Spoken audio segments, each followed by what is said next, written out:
Hello and welcome to another episode of Essence Podcast, my summer series. And I am very, very pleased to have another international guest today.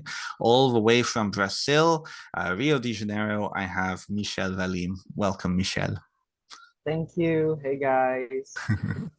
So, Michel, if some of my followers will probably know you because you're actually connected to them, either through Facebook or through other venues. Other people who don't know you, Michel is a spiritual practitioner hailing from Rio de Janeiro, Brazil.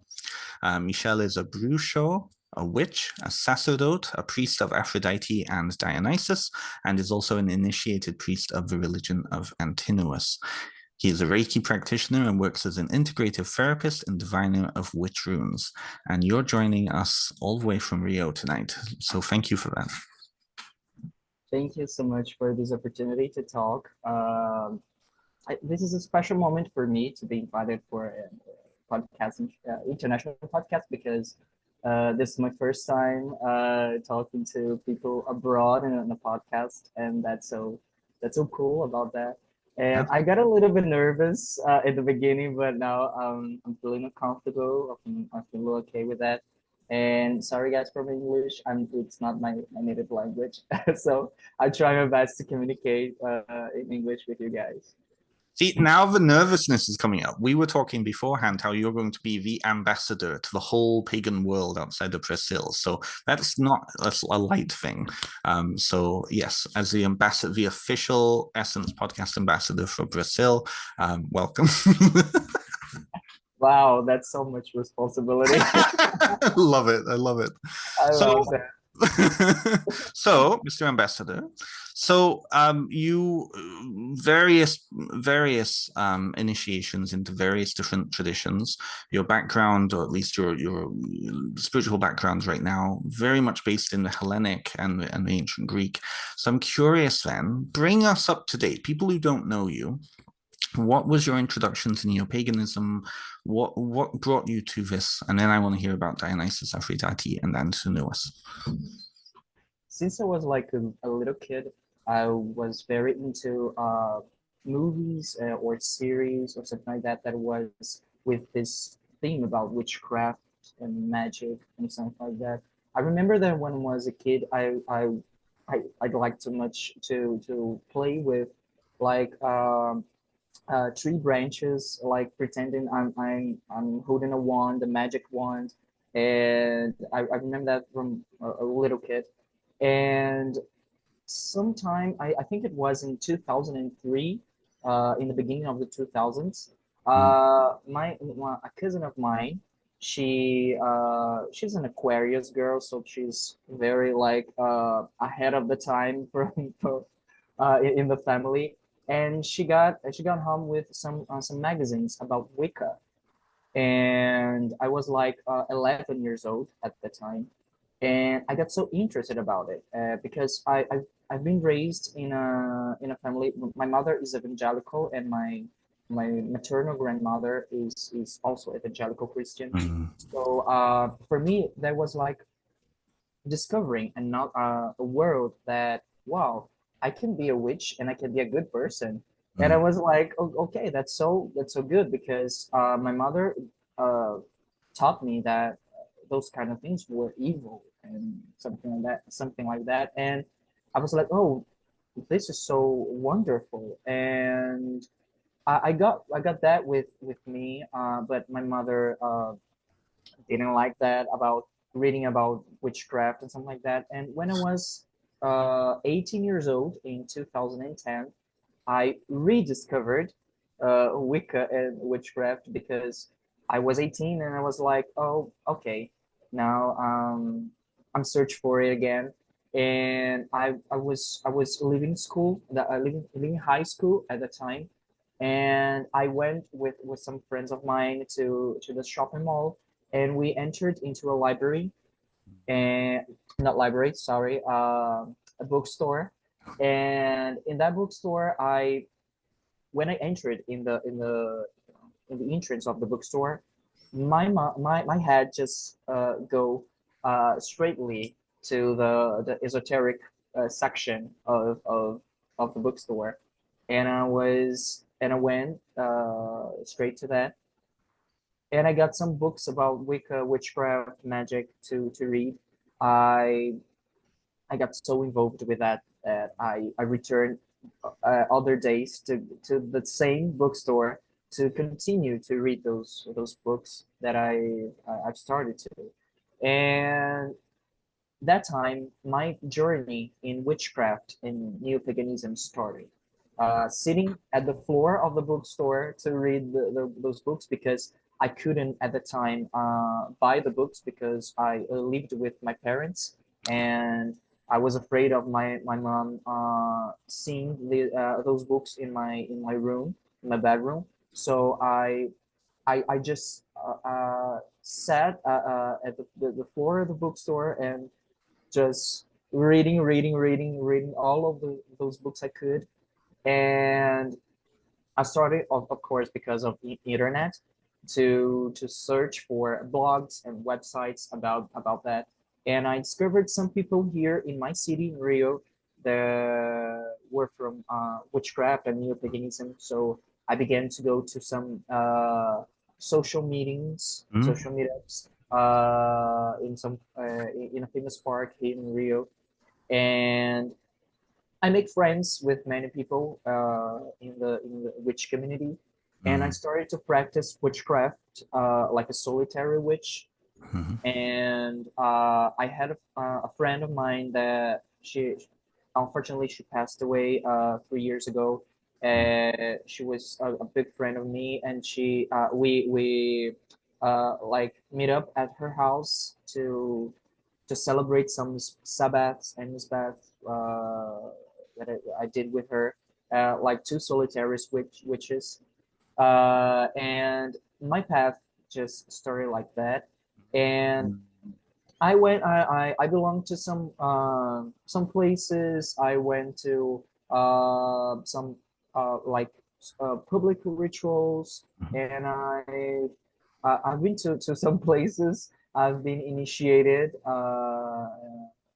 in one of them, but most of it I've learned uh, much much more by myself in my contact with the gods and Mm. goddesses as a solitary witch. Mhm. And in this path I I just built up a relationship, a strong relationship with Aphrodite and Dionysus, uh, two gods that I really love, and it's a relationship that I'm really fond of, and that it's making me like integrated with my higher self.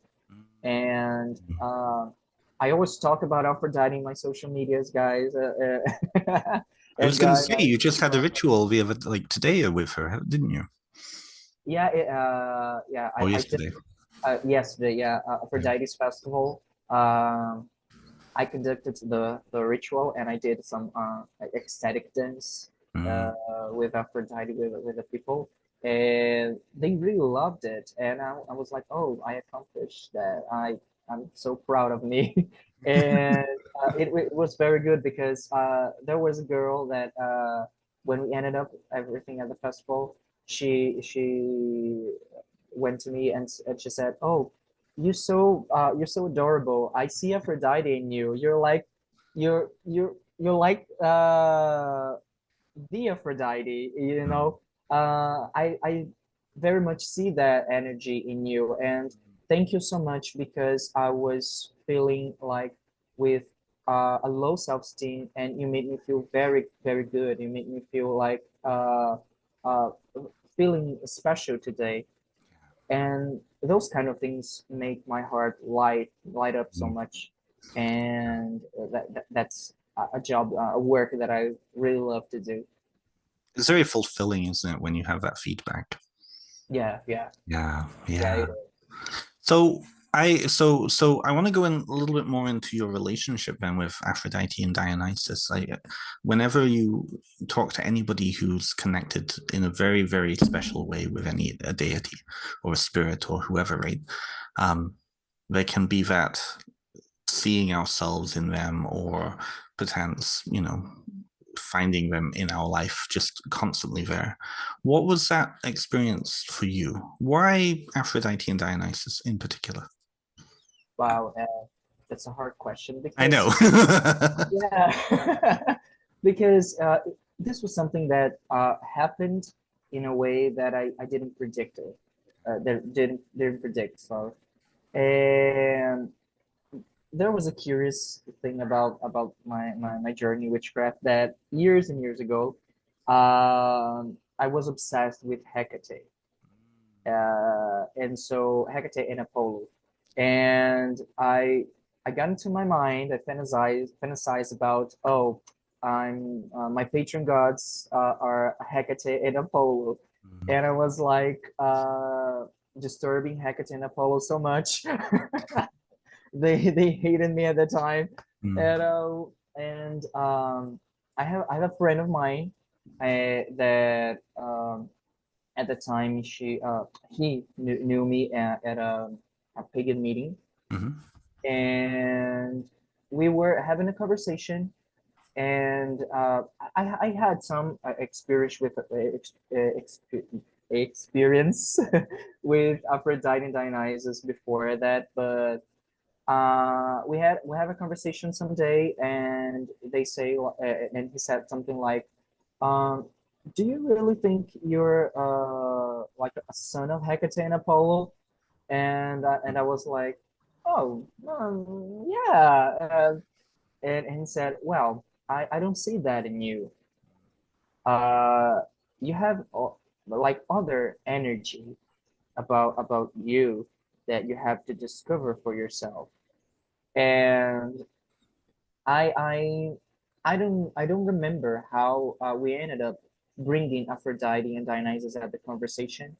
I just remember that I told him that I wanted to set up an altar to Mm. Aphrodite and Dionysus because I felt connected to them at the time, and he was teaching me how to set up an altar for Aphrodite.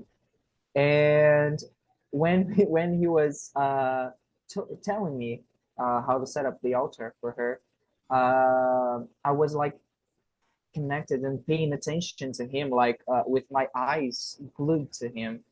And he stopped telling me, and he said, "Oh, your eyes are glowing.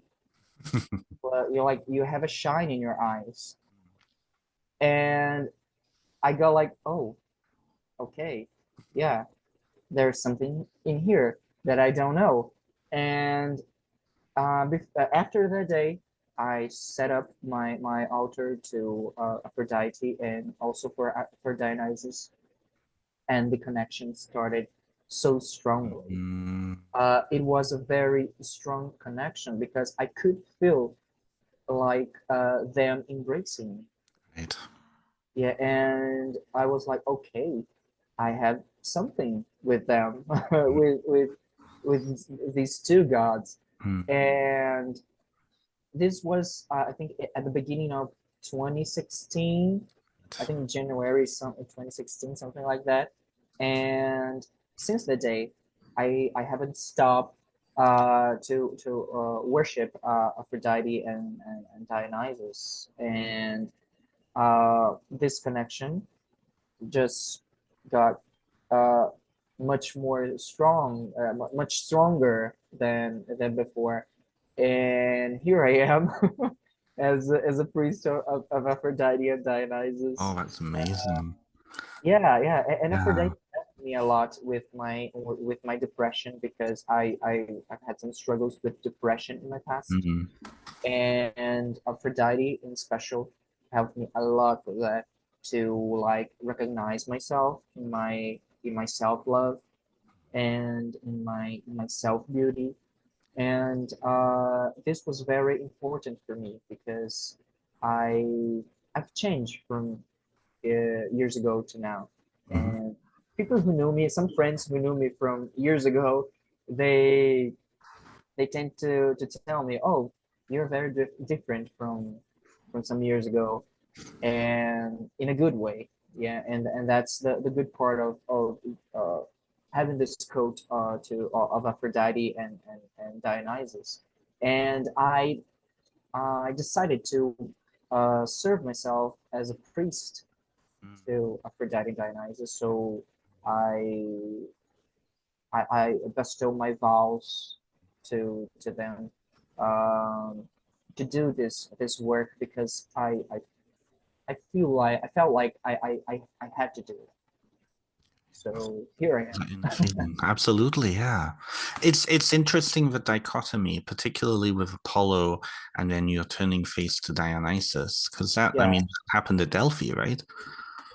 yeah. And the curious part of that is that in that time, when I was obsessed with Hecate and Apollo, I I was fighting with the problems of my self-esteem and my appearance, and I was seeing in Apollo like an ideal for a male beauty, you know, and Hecate, it was like, oh, she has this dark vibes, and I like to just to scare people, and I like see.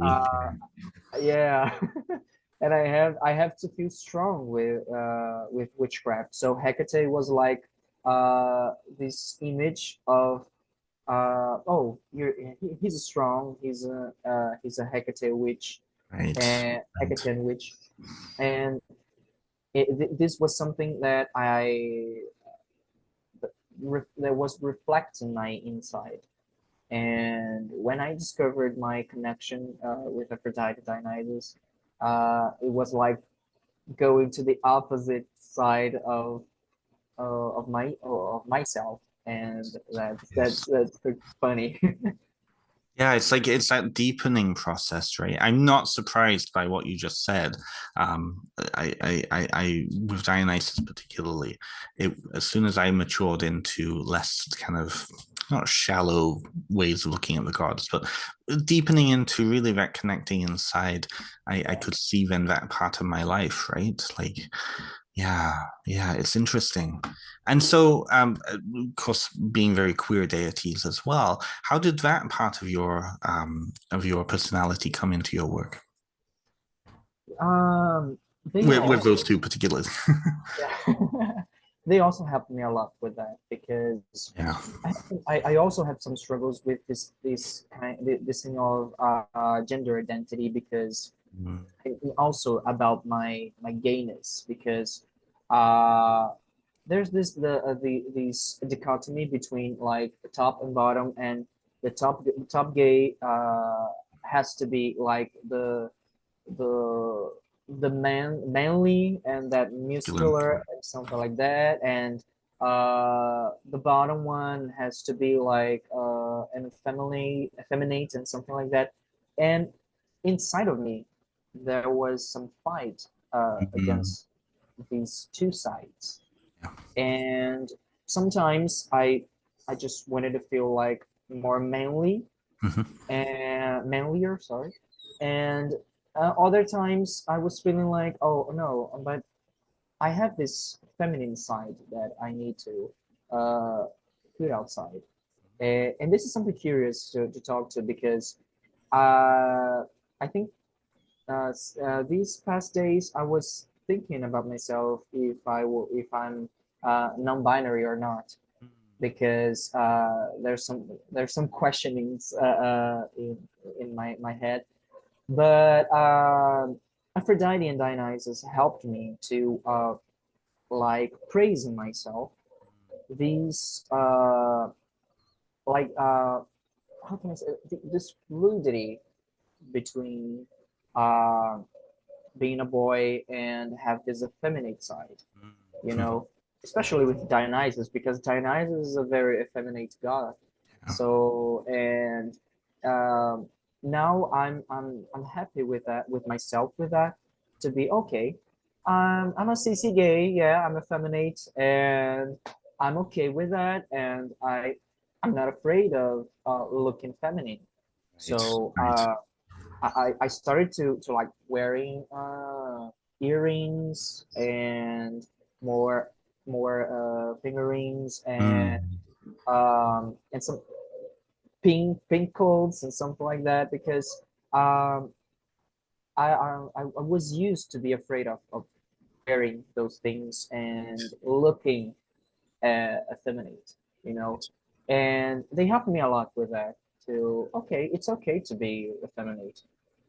Don't worry about that, because we know that gender is a social construction. So you don't have to push yourself so hard Mm. about that. You know, you just have to be yourself, to be your essence. If you Yes. like to be manly, if you like to be male, you just you can be. But if you're like if you are in this fluidity between uh, manly and feminine, or if you are an effeminate guy, you don't worry about that, because you're just being yourself. Yeah. And I'm accepting inside of myself this feminine energy that I have. So this was very important to me, because it helped me to love myself. Mm. Because after I did that, I started to love myself way much more than uh, than before, and I can see myself now as how can I say that, more supportive with myself with that. And that's the good part of Aphrodite and Dionysus. And that enters also Antinous. I was gonna say, let's bring Yeah. Antinous Bithynia into this. Yeah. Well, because it's an interesting dichotomy too, right? Because on the one hand, you've got these two deities, and Aphrodite and Dionysus, both helping you to define yourself, bringing you to that place. Totally makes sense for those two, right? And then you've got Antinous, who was deified by Hadrian, turned into a god because of that love between them both, and then becomes all of these other deities, right? Literally all of the other deities become his avatars. Tell me a little bit about that connection and kind of how does that come in?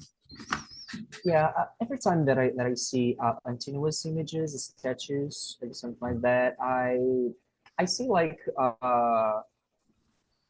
feminine kind of spirit in that, in him, Mm. you know.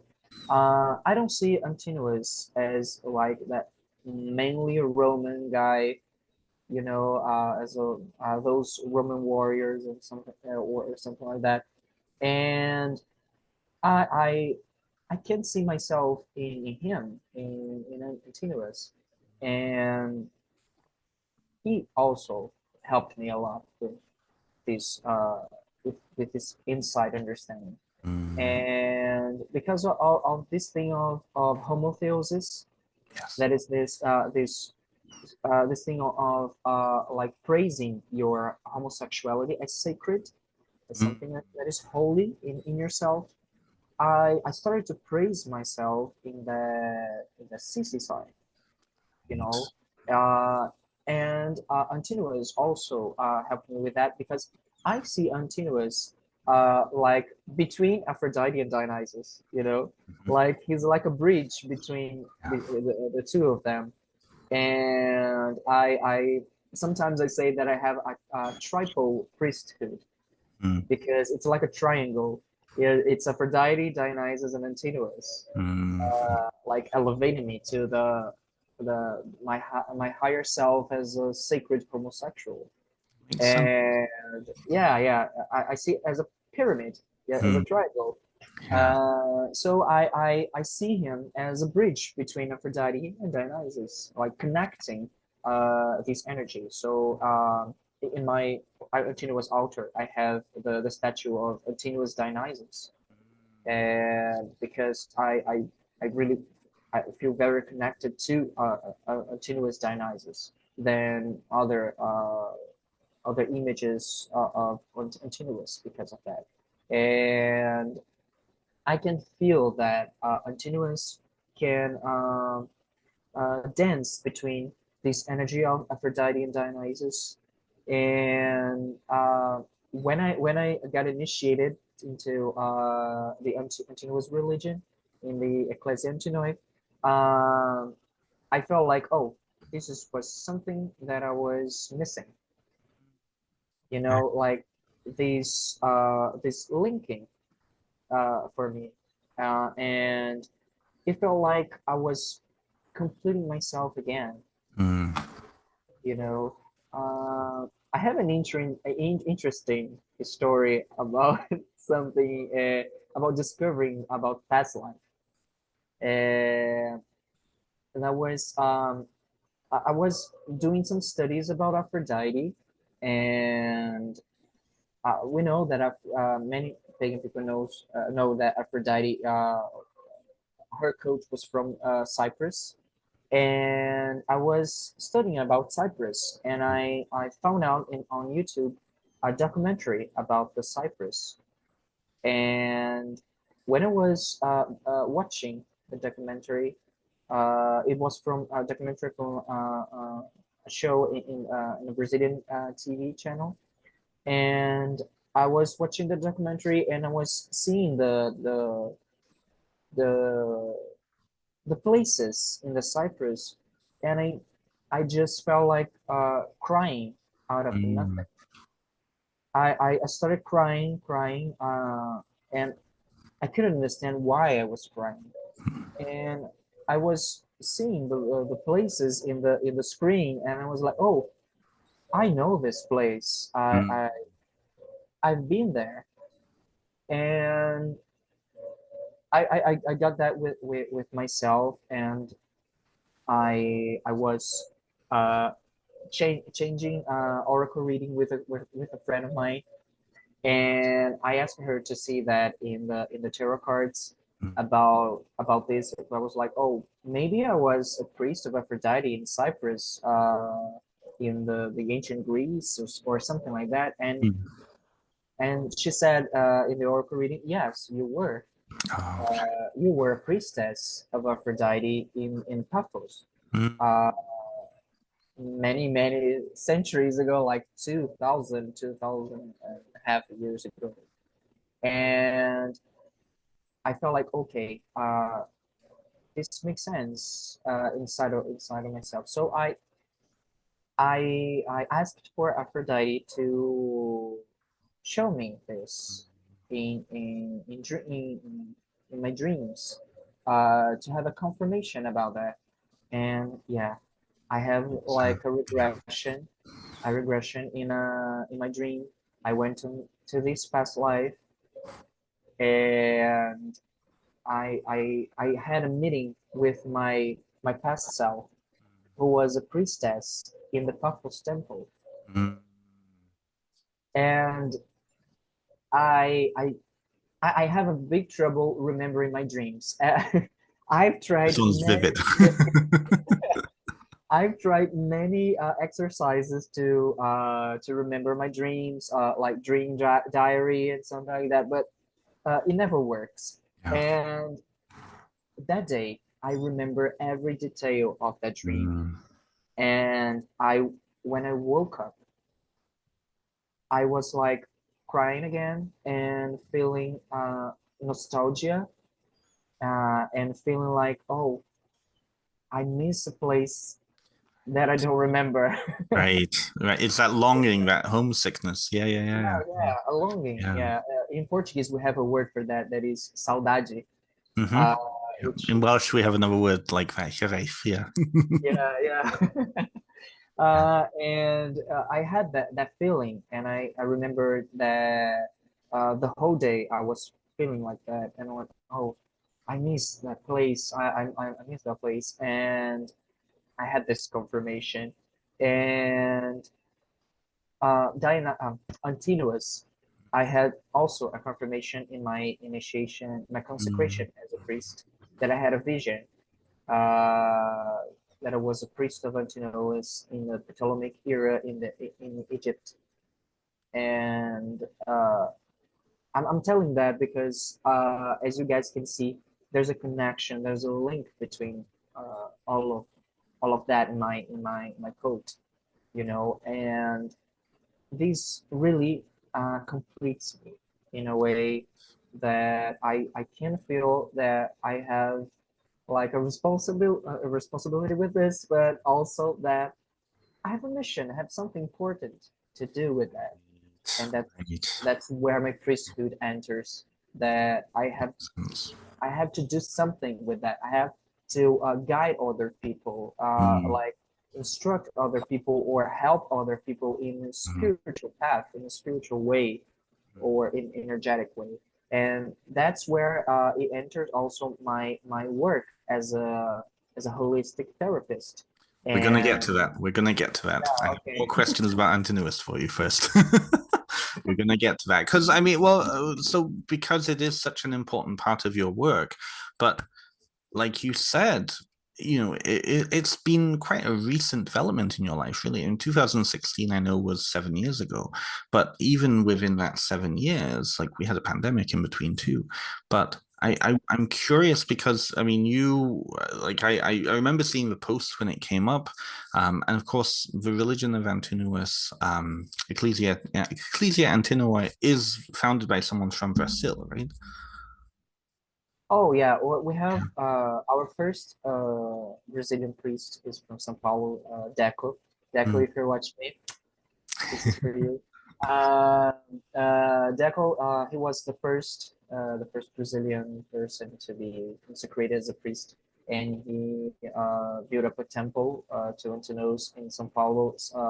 I think it was 8 years ago or something like that. And I was initiated by him, and in the middle of the pandemic, I think it was 2020, December mm, 2020. I could go to São Paulo when the virus was not that too strong at the time, and I got to São Paulo, and I was part of a ritual with him.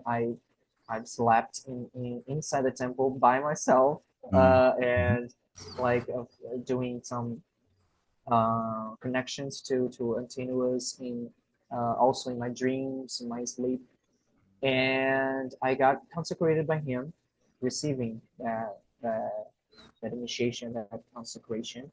But I was initiated as an Antinoan before that in 2018, in mm, March 2018.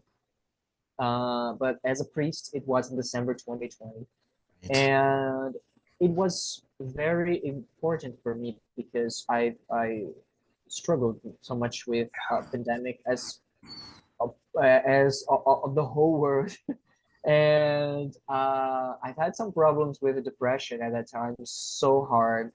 And when I get to that point of being consecrated priest, it was like elevating me to uh, another level of myself, and uh, I I I could feel this linking happening stronger than before, and this was something that I really wanted to become a priest of Antinous.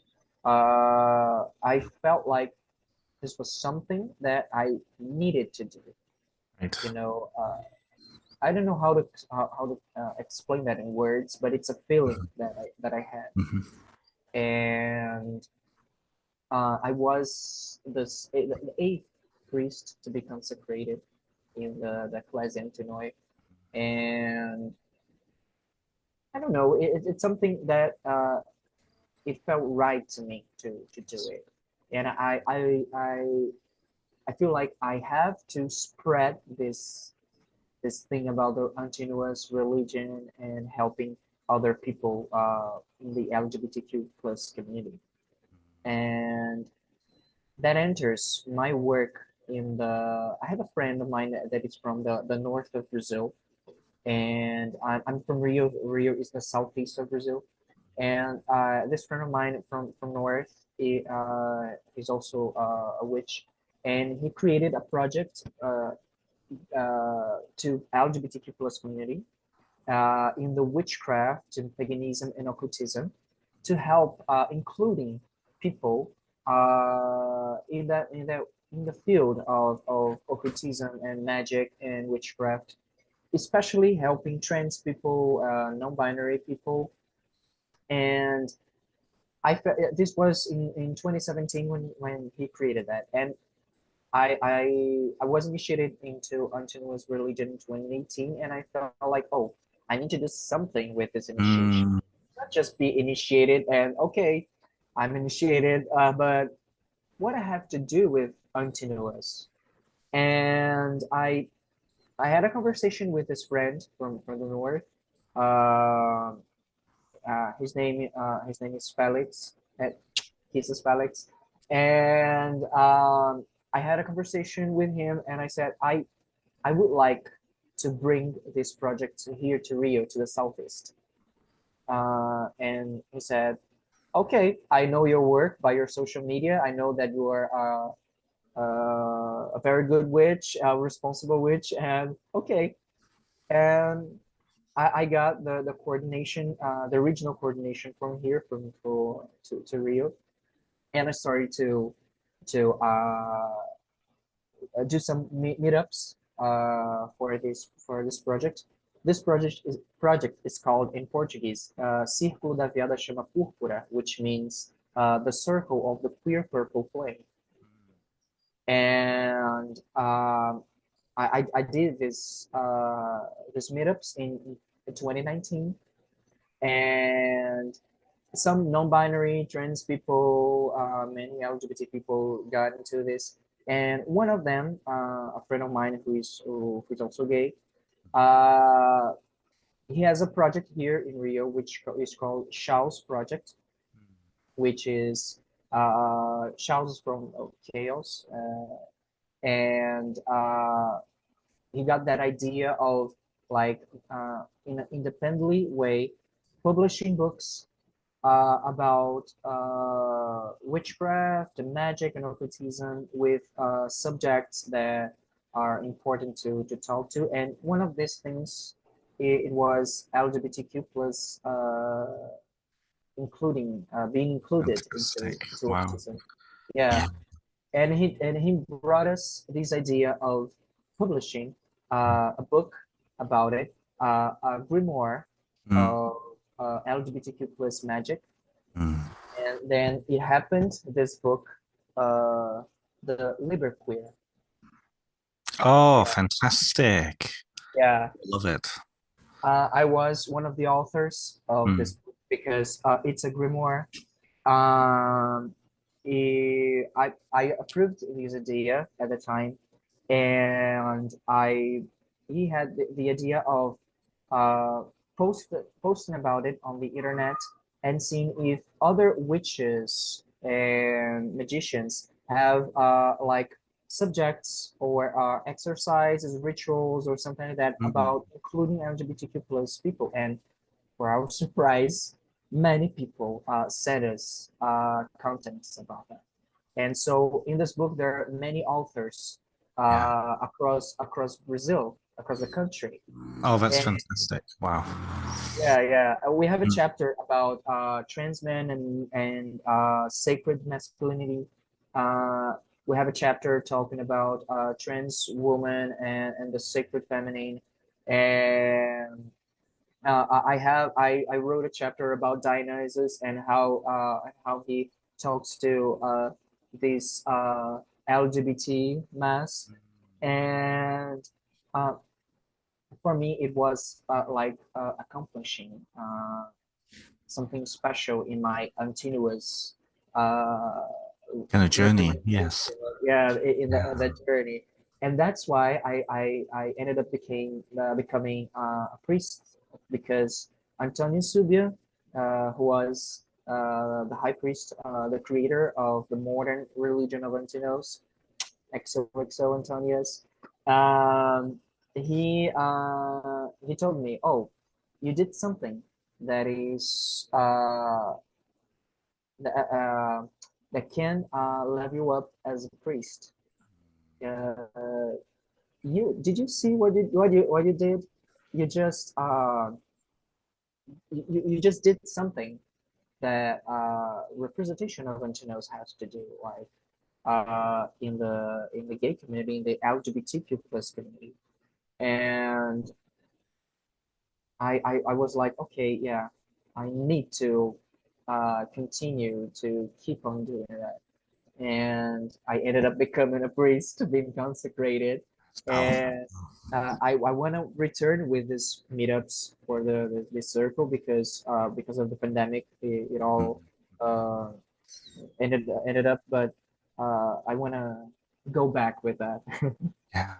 I'm struck because although I was aware of some of the things that you had just mentioned, mainly because of I think you posting it or like it showing up on various trends over the years, it's striking to see how kind of paganism down there has been used as a community builder in, I would say, slightly different ways in North America. North America, spirituality has been such a sore point for a lot of queer people. And so a lot of it has been very solitary practice. Also, the country is so massive too. Canada and the United States is so massive too. But it really strikes me how that calling to serve is so has been such a part of your journey. That's powerful. Wow. Yeah, especially because there are many problematics about that in many circles of sacred masculine and sacred feminine here. That many circles of that just don't accept trans people. Mm, Like, yeah. you're not a real woman to be in a sacred feminine circle, you know? You're not a real man to be in a sacred masculine. And that was a huge problem in many sacred circles like that. And I thought about that and I was like, I have to do something about it, Mm, you know, because all of these people have to be included, yeah, you know, have to feel belonged. absolutely. And I'm Aquarius moon. I like to I like to do that for people, you know, fight for people, and also a Pisces right Venus. Yeah. So I have this with me. So I felt like, yeah, I have to do something. And as I am an initiate to Antinous religion, this is something I want to do, and that's it. That's wow, that's powerful. I was just thinking just what you had said about that wanting to bring it to your local community and bring it and change the narrative. I guess I'm curious about your background then. We had been speaking before about how you had learned English, you had taught yourself English, and you had been focused a lot on American media and American literature. How much did American culture and how American culture kind of talks about LGBT issues influence you, or did some of that work come from just an indigenous Brazilian point of view? Does that make sense? I hope that makes sense, that question. Well, I don't know how to answer that. I think that here in South America, we see many American movies. We listen to American song music and artists, and we are used to get in contact with that. And I use that to teach myself English when I was a kid and a teenager. And because I I felt like I need to break out from Brazil. It was something that I had in my mind as a kid, as a teen, and I don't know how that impacted me in my LGBT person, Mm. but um, I think that some things about American culture, yeah, had some impact in me in some points. I was an emo boy when I was I've seen the pictures. You really were. yeah. I was an emo boy when I was 16 years old, and I used to like uh, be so inside of this alternative rock culture, Mm. and I used to listen many American rock bands, like Panic at the Disco, Fall Out Boy, My Chemical Romance, Oh, and I know. yeah, all of this impacted, yeah, in some points in my life, especially this thing of rebelling against social stereotypes and this pressure about society of you have to be this or you have to be that, Right, or you can't be this, you can't be that. right. When I enter into this subculture of alternative rock, I was like, no, I want to be who I am. I want to be myself. I want to be Mm, everything I want to be. mhm, And I confronted my mother at this time because my parents, my mom and daddy, was like freaking out about this, me dressing up like emo and mm, oh, the neighbors is gonna are gonna mm, talk about that and something like that. And but I was like, I don't give a fuck. I want to be myself. I want to be something that I want to be. You yeah, know, and this thing impacted on me. This subculture, and it improved also in my English because of the songs, the lyrics of the songs that I I used to practice the pronunciation, the words, the expressions in English, and it's something that I remember that mm, impacted on me very much. I think this journey of my self knowledge uh, started at that time.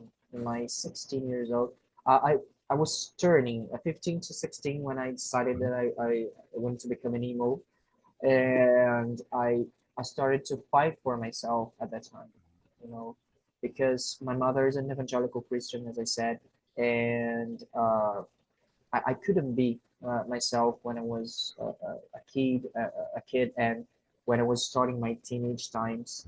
mm. And it was that time that I break up with all of those uh, conservatorship, Yes, that and makes that was the point of changing in my life. that's I don't know powerful. if I answered your question, but that's No, yeah. you did. No, no, you did. It generates more questions, and we just don't have enough time. But I do want to make a note for our non-Brazilian listeners when you say evangelical Christian, because that like I think North Americans will have a very specific frame of reference with that, and it's different. It's a lot more evangelical than even North Americans are in Brazil. So Yeah. for you to rebel against that in your own home, that must have taken a lot. Oh yeah, for sure. Yeah, Uh, yeah, it was it was a big struggle. yeah. It was very complicated Mm, uh, to fight against it at the beginning. yeah. But I felt inside of me that Mhm. I had to do it. It's in my instinct that I had to do it. Evangelical Christians here in Brazil are growing up very fast, and there are many different evangelical churches here. And I don't know if it's the same thing in North America, but we have many like church names and states and uh, the kind of there are many like these evangelical churches that people like are falling back with being possessed with demons and Yeah. something like that, and the pastor puts a hand in your head Mm, and you just uh, uh, charismatic. Yes. yeah, being possessed, and that is all of this drama, Yeah. and everything to them are from the devil, Yes. devilish. And my mother is like that, and it was very complicated. I can So, imagine. I can imagine. but yeah, but the best part of the good part, all of that, me fighting for being myself, is that today my parents respect me as a person.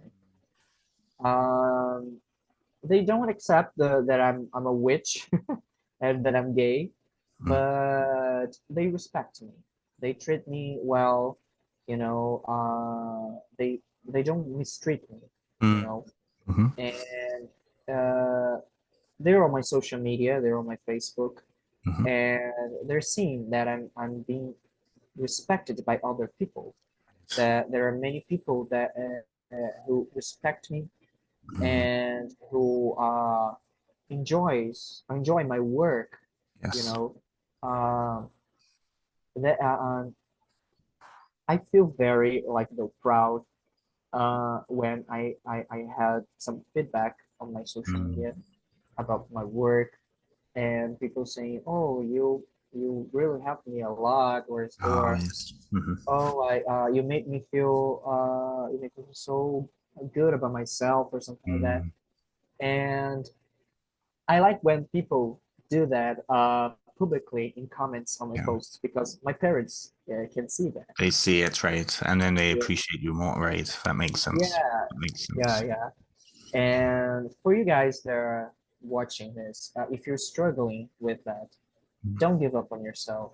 Mm. Uh, just fight to be who you are, even if your parents or family don't accept that or don't approve that. Mm. You have to approve yourself. That's The the big the piece. Yeah. important thing. Yeah. Yeah. And how RuPaul says, if you can't love yourself, how the hell are you gonna love somebody It was else? literally just Uh, me, RuPaul. That makes sense. Well, let's shift gears then around that piece because your journey was to get to that point. You went through that darkness. Maybe Hecate was leading for you through that darkness to that place of self-love, right? Apollo was moving you from that structure that he controls to Dionysus, who is about frenzy and lack of control and freedom, right? So I'm wondering then, as an integrative therapist, how did you get into that work? What brought you into that work? And what do you do, first of all? well, I've started to attend some courses of holistic therapies that I started to like a lot. And I study color therapy, crystal therapy, aromatherapy. Is that That's in it. English? Yeah. Mm-hmm. Um, Many other things I can remember. Or Reiki. I master in two shamanic Reikis Mm-hmm. that Mahio, that is from the North America, and Amadeus, which is from South America, a shamanic Reiki from South America. I do.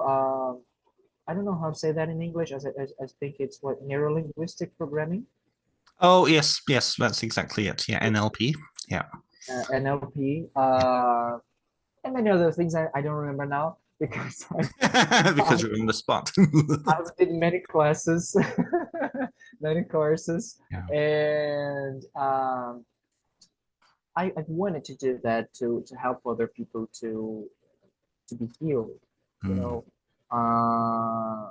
I think that many people need that to Yes. be healed in an energetic, in a holistic way.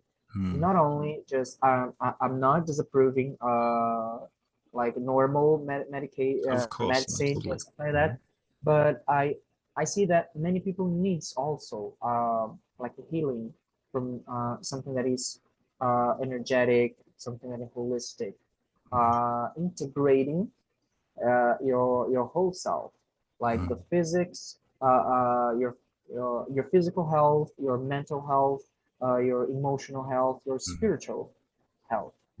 So that is what holistic therapy Mm.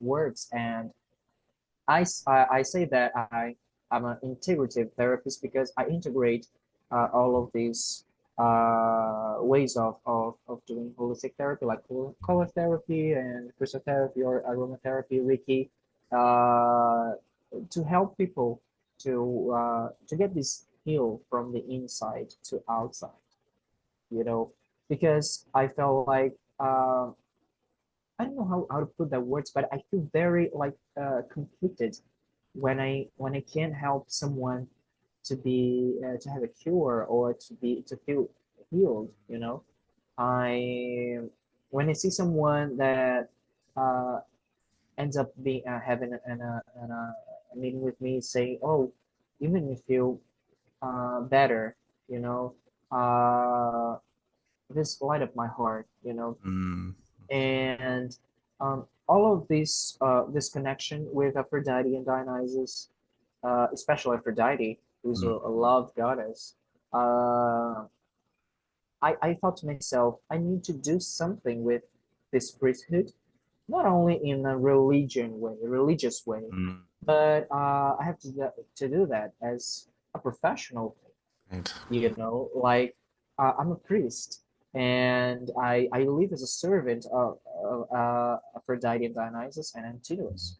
So I had to bring that to my professional life, my professional side, and I started to learn uh, therapies, holistic therapies, and I decided that this is something that I want to do for a living, Mm, you know, and to help other people to be cured, to get a healing, you know, and that uh, links me way much more to Aphrodite, Dionysus, and Antinous. that makes Like, sense. That makes yeah, sense. Yeah, it is like a whole connection that makes uh, sense. to me. And I don't know if you I don't know if you know about that, but years ago, I had this a life dreaming of becoming an actor, and I I've attended I did find your headshots. I did. Not yeah I've stalking you. attended I didn't stalk you, Michelle, but yeah I've attended some acting classes. I've worked as a theater actor, and but I realized that this was something that it wasn't like happening forward.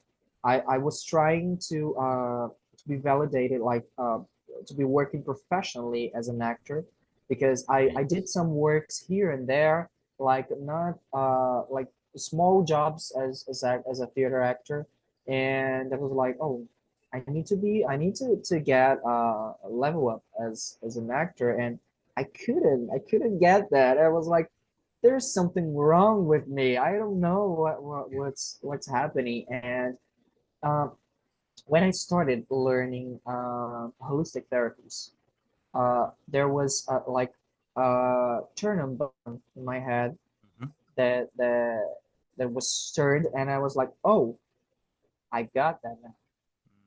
This is something that I need to do for a living in my life as a professional, as a job. Uh, I I'm not really an actor as my first plan in life. Uh, I have not abandoned acting uh, that much, but uh, I'm doing therapies as my job, yeah. as my professional side.